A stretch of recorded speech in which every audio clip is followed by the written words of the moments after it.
టాలీవుడ్ లో super star Mahesh బాబుకున్న craze గురించి ప్రత్యేకంగా చెప్పవలసిన అవసరం లేదు. తన తండ్రి సూపర్ స్టార్ కృష్ణ పేరును నిలబెడుతూ తనకంటూ ఓ ఇమేజ్ ఏర్పాటు చేసుకున్న మహేష్ బాబు అభిమానులు అల్లరిస్తున్నాడు. ప్రస్తుతం దర్శకధీరుడు రాజమౌళి తెరకెక్కిస్తున్న వారణాసిలో నటిస్తున్నాడు. ఈ సినిమా వచ్చే ఏడాది సమ్మర్ లో విడుదలకు సిద్ధమవుతోంది. ఈ మూవీతో మహేష్ రికార్డులన్నీ తన ఖాతాలో వేసుకునే అవకాశాలు పుష్కలంగా కనిపిస్తున్నాయి. ఈ విషయం పక్కన పెడితే కెరీర్ ప్రారంభంలో మహేష్ కొన్ని అప్ అండ్ డౌన్స్ చూశాడు. తొలి సినిమా రాజకుమారుడు సూపర్ హిట్ ఫలితాన్ని అందుకున్నాడు. దీంతో మహేష్ బాబుతో సినిమాలు చేసేందుకు అగ్ర దర్శక నిర్మాతలు చాలా మంది క్యూ కట్టారు. ఇండస్ట్రీలో ఓ హీరో రిజెక్ట్ చేసిన కథ మరో హీరో సినిమా చేయడం అన్నది కామన్. అలా వచ్చి హిట్ అయిన సినిమాలు చాలానే ఉన్నాయి. ఫ్లాప్ అయిన మూవీస్ కూడా ఉన్నాయి. కథల విషయంలో కొన్నిసార్లు కొంతమంది స్టార్ జడ్జిమెంట్ కరెక్ట్ అయితే మరికొందరి అంచనాలు మాత్రం తప్పుతాయి. ఈ జాబితాలో మహేష్ కూడా ఉన్నాడు. తన రెండో సినిమా యువరాజు అనుకున్న ఫలితాన్ని అందించలేకపోయింది.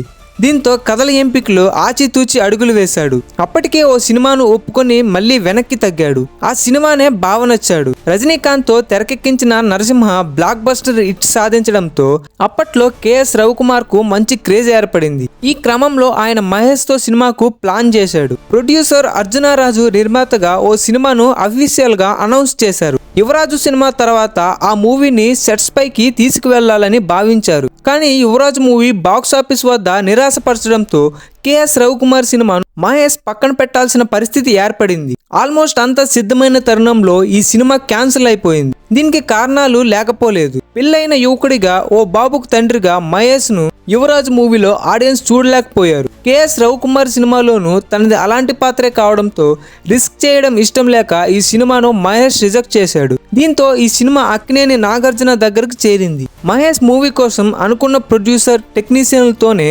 నాగార్జున హీరోగా బావనచ్చాడు సినిమా తెరకెక్కింది. ఈ మూవీలో నాగార్జునకు జోడీగా సిమ్రాన్, రిమా సేన్ హీరోయిన్లుగా నటించారు. భారీ అంచనాలతో రిలీజ్ అయిన బావనచ్చాడు మూవీ బిగ్గెస్ట్ డిజాస్టర్ గా నిలిచింది. నాగార్జున కెరీర్ లోనే వరస్ట్ మూవీ అంటూ అభిమానులు దారుణంగా విమర్శలు కురిపించారు. ఫైనల్ గా ఈ మూవీ విషయంలో మహేష్ బాబు జడ్జిమెంట్ కరెక్ట్ కాగా నాగార్జున అంచనాలు గురి తప్పాయి. విచిత్రం ఏంటంటే యువరాజు తర్వాత ఈ మూవీ కాదనుకుని మహేష్ చేసిన వంశీ మూవీ కూడా డిజాస్టర్ ఫలితాన్ని అందుకుంది.